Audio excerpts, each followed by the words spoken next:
Hi, this is Professor O'Connor, and this is part 2 of your pre-class assignment, and it's talking about respiratory assessment in infants and children. It's important to get a health history on the patient.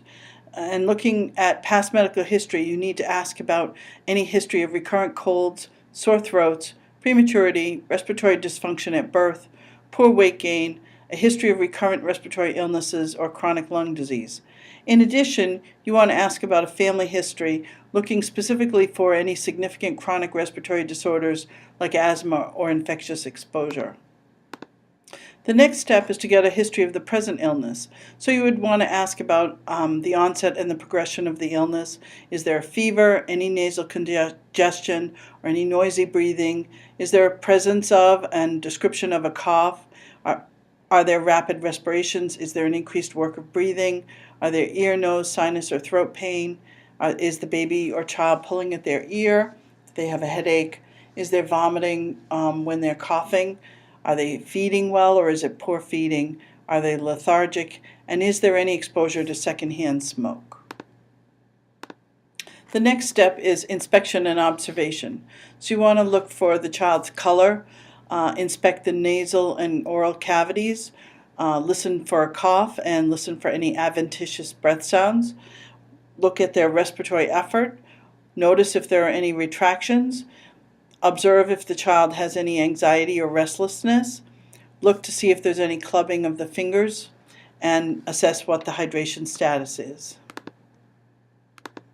The final part of the physical exam is auscultation. So assessing lung sounds over the anterior or posterior chest.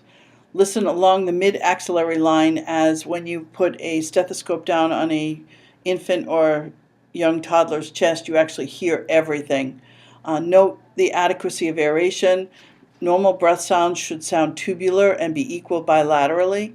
They are also softer and longer on inspiration than on expiration. Therefore, a prolonged expiration is a sign of bronchial or bronchiolar obstruction. Wheezing is a high-pitched and usually occurs on expiration as a result of obstruction of the bronchioles.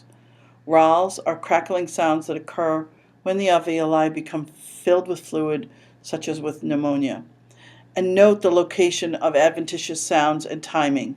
Is it on inspiration, on expiration, or both? So in doing the respiratory assessment, I've talked about adventitious breath sounds. These are stridor, wheezes, and crackles. In the previous slide, I described wheezes and crackles. I did not describe stridor, and stridor is only in the upper airway, and it is a very high-pitched sound, and it's best heard when placing the stethoscope on the neck.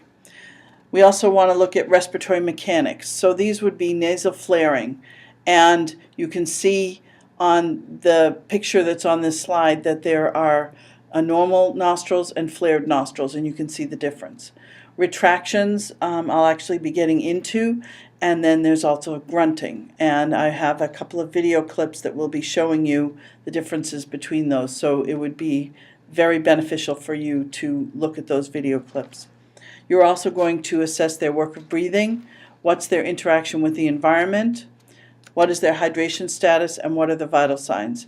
And at the bottom here, there is a hyperlink for retractions and grunting. It's also in your document that has all of these clips. Please look at those. It's excellent. This is a diagram of how to do a respiratory assessment score. And you're going to score it as a 0, 1, or a 2, and based on chest movement, intercostal retractions, xiphoid retractions, nasal flaring or dilation, and expiratory grunting. So you get a score of 0 to 10 out of this.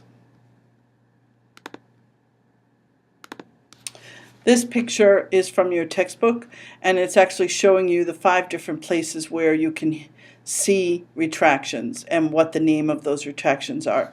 There's supraclavicular, which is underneath where the skin is pulling underneath the clavicles, suprasternal, so above the sternum, intercostal, which is between the ribs, substernal, which is under the sternum, and subcostal, which is under the ribs.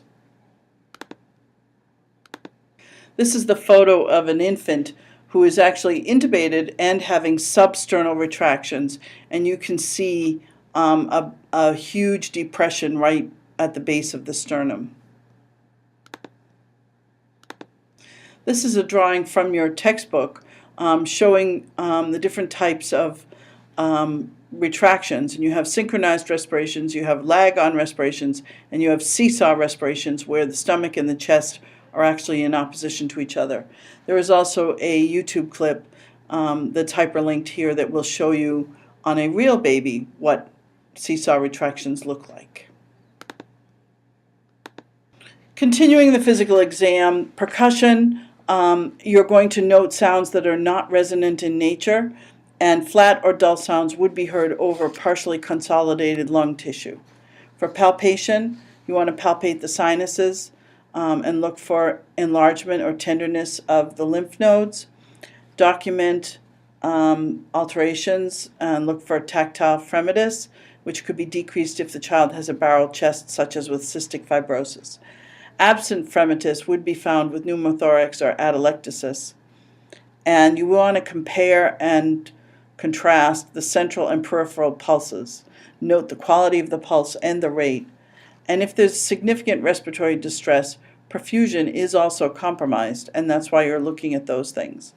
Poor perfusion can be reflected in weak peripheral pulses, both radial and pedal, as compared to the central pulses. For nursing interventions that are based on this assessment, the first thing we want to make sure is that we're going to provide adequate oxygenation. So that's our goal. And we're going to do that by making sure that there's oxygen delivery by any one of a variety of methods. We want to consider a medication.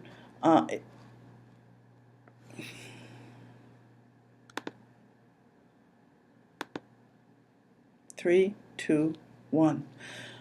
For nursing interventions that are based on our assessment findings, we want to have a primary goal of providing adequate oxygenation.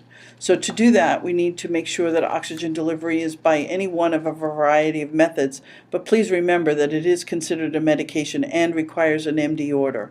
The efficacy of it is evaluated by respiratory effort, liter flow, and proper use of equipment, so we need to constantly reassess that. We want to have a goal of maintaining a patent airway, so we want to position the child in the sniffing position if they're supine. Have them sitting up. Humidified oxygen or room air, depending on what the child's needs are. Ensure that there's adequate fluid intake. Make sure to suction them with a bulb syringe or nasopharyngeal suctioning before bottle feeds. Make sure that the child has an NPO status if they're tachypnic to avoid aspiration. And in the older child, encourage expectoration of the sputum with coughing. Younger children will not do that, they just swallow it. Perform chest PT if it's ordered. It is a nursing intervention, so nursing can order it. And ensure that emergency equipment is available. We want to promote effective breathing patterns, so we need to reassess respiratory rate, breath sounds, and work of breathing frequently. Use pulse oximetry to monitor oxygen saturation. Put the child in a position of comfort. Use pillows to maintain that position. Administer supplemental oxygen plus humidity. Allow for sleep and rest periods, so that means that as a nurse we need to cluster our care. Administer antibiotics if they've been ordered, and encourage incentive spirometry and coughing with deep breathing. Now, in a young child, that means being creative because they cannot understand how to use an incentive spirometer. So you need to be creative. We want to promote adequate gas exchange. Administer oxygen as ordered, monitor O2 sat, encourage secretion clearance with coughing, expectoration, chest PT, and suctioning. Administer bronchodilators if they've been ordered, provide support to the child and the family, and monitor the child's mental status, looking for confusion, lethargy, restlessness, or combativeness. We want to prevent infection, so we need to maintain aseptic technique and use good hand washing. Foam in, foam out. We want to limit the number of visitors and screen them for any recent illnesses. If antibiotics have been ordered, we need to administer them as prescribed. We want to encourage a nutritious diet, taking the child's preferences and ability to feed into account. Child will be placed on droplet precautions as required. We want to teach preventive measures like hand washing, covering the mouth and nose when coughing or sneezing, and proper disposal of used tissues. We want to maintain adequate fluid balance, so it's necessary to calculate the daily maintenance fluid requirements, and then administer IV fluids as ordered and encourage PO intake as ordered, and assess to make sure that they're going to make their fluid requirements. We want to monitor for signs of hydration.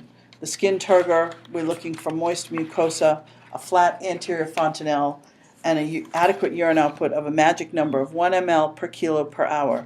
These children will be on strict I&O, and we want to monitor urine-specific gravity, serum and urine electrolytes, BUN, creatinine, and osmolality as they are ordered. We want to promote adequate nutritional intake. The child will be on daily weights, so we want to use the same scale at the same time of day. They need to be naked, or as naked as possible. Encourage a high-calorie, protein-rich foods. Offer their favorite foods and play games to increase their food intake. Consider performing calorie counts for 3 days if their intake is poor. Another goal is to increase their activity tolerance. So we want to provide rest periods, kind of group our nursing activities together, provide small, frequent meals, encourage quiet activities, and allow a gradual increase in activity while keeping oxygen saturation normal. We also want to relieve fear and anxiety. So we need to establish a trusting relationship with the family and the child. A good way to do that with the child is get down to the eye level of the child. Explain the procedures at a developmentally appropriate level. Provide their favorite blanket or toy and incorporate comfort measures that are preferred by the child. Involve the parents in providing care to the child. We also want to promote adequate family processes. So encourage parents to discuss their concerns, explain the therapy, procedures, and behavioral changes in the child, encourage the parents to be involved in the child's care, and lastly, encourage the parents to take care of themselves. For evaluation, how will you evaluate if the outcomes were met? This is going to be a discussion forum to be prepared for this class. At this point, that's the end of the assessment portion of these screencasts. So please go on to part 3, which is tonsillectomy.